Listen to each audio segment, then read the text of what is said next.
ঠিক আছে। গত 19শে মে বাংলা সাহিত্যের সাধারণ সম্পাদক প্রশান্ত চক্রবর্তী আসাম বিশ্ববিদ্যালয়ে এসে বলেছিলেন যে আসাম বিশ্ববিদ্যালয় আসাম আন্দোলনের ফসল। তারপর এই নিয়ে সারা বরাক জুড়ে বিতর্ক তৈরি হয় এবং সেই বিতর্কের পরিপ্রেক্ষিতে তিনি তার বক্তব্যে সংশোধন তো করেননি, উল্টো বরাকবাসীকে মেরুদণ্ডহীন এবং বরাকি বাঙালি বলে অভিহিত করেছিলেন। আমরা এইসবের পরিপ্রেক্ষিতে বিডিএফ এর তরফ থেকে জানিয়েছিলাম যে তাকে বরাকবাসীর কাছে ক্ষমা চাইতে হবে। হয়তো এটি একটি তথ্যগত ভুল হয়েছে বা তিনি রাগের বশে করে ফেলেছেন। আমরা অপেক্ষা করেছি 1 মাস যে তিনি ক্ষমা চাইবেন, কিন্তু সেই ক্ষমা তিনি চাননি। ফলে আজ আমরা বাধ্য হয়ে সদর থানায় তার বিরুদ্ধে একটা মামলা দায়ের করলাম বিডিএফ এর পক্ষ থেকে এবং বরাক নির্মাণ সেনার পক্ষ থেকে যৌথভাবে বরাক নবনির্মাণ সেনার পক্ষ থেকে আমরা যৌথভাবে এই মামলাটা দায়ের করলাম। এর আগেও আরেকজন ব্রহ্মপুত্র উপত্যকার বুদ্ধিজীবী একই কথা বলেছিলেন, তখনও আমরা মামলা দায়ের করেছিলাম। তো এটাকে সামনে রেখে আমরা আজকেও মামলা দায়ের করলাম। আমরা আশা করব যে পুলিশ তার বিরুদ্ধে উপযুক্ত ব্যবস্থা নেবে। গত 19শে মে প্রশান্ত চক্রবর্তীর এই বিতর্কিত মন্তব্যের পর আমরা ভেবেছিলাম যে বাংলা সাহিত্য সভার যে এখানের যে শিলচরের কার্যকর্তা আছেন ওনারা না হয় এই ব্যাপার নিয়ে স্পষ্টীকরণ দেবেন একটা বা নিন্দা প্রস্তাব আনবেন, কিন্তু আমরা পরিলক্ষিত করলাম যে ওনারা প্রশান্ত চক্রবর্তীর বক্তব্যে সহমত পোষণ করছে না, এই বলেই দায় সেরেছেন, যেটা আমরা আশা করিনি। এবং প্রশান্ত চক্রবর্তী তো নয়, এই ব্যাপারে আক্ষেপ তো নয়, উল্টো মেরুদণ্ডহীন এবং বরাকিয়ান আখ্যায়িত করেছেন। আমরা বিগত দিনে দেখেছি এই প্রশান্ত চক্রবর্তী গামছা জোড়া দিয়ে একটা সাংস্কৃতিক একটা বিড়ম্বনার করেছিলেন এবং পরবর্তীতে তিনি ক্ষমাও চাইতে বাধ্য হয়েছিলেন। এইভাবে যে উদ্ভণ্ডালী কাণ্ড ওনার নতুন নয়।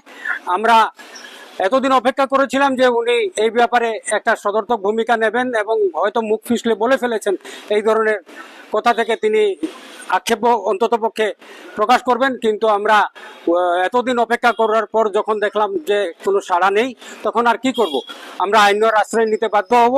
এখন পুলিশই এই ওনার বক্তব্যের পরিপ্রেক্ষিতে আইনি ব্যবস্থা নেবে এই আশা রাখছি।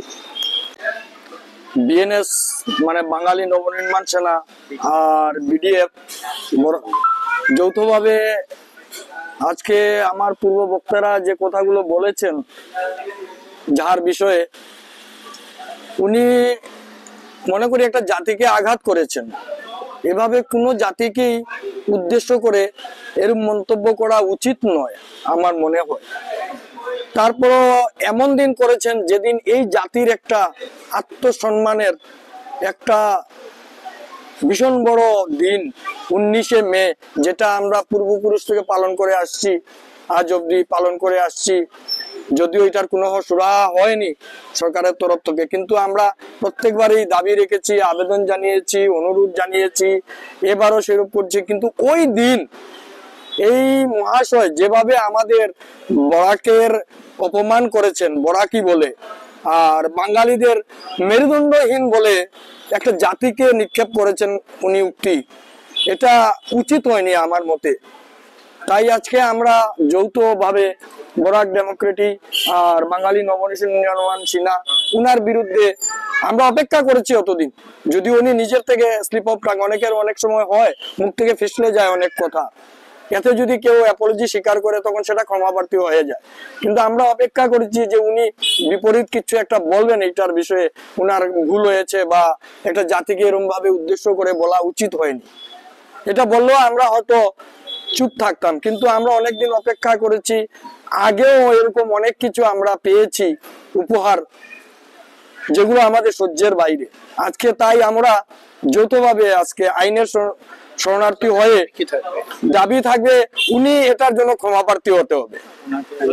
উনাকে অবিলম্বে যাতে প্রশাসন এই বিষয়ে উনাকে জিজ্ঞাসাবাদ করেন, গ্রেপ্তার করে উনাকে আমাদের কমসে কম বাঙালি জাতির একটা আত্মার শান্তির জন্য কমসে কম উনি যদি 2টা কথা বলে ক্ষমাপ্রার্থী হন, তো আমরা সন্তুষ্টি নেব।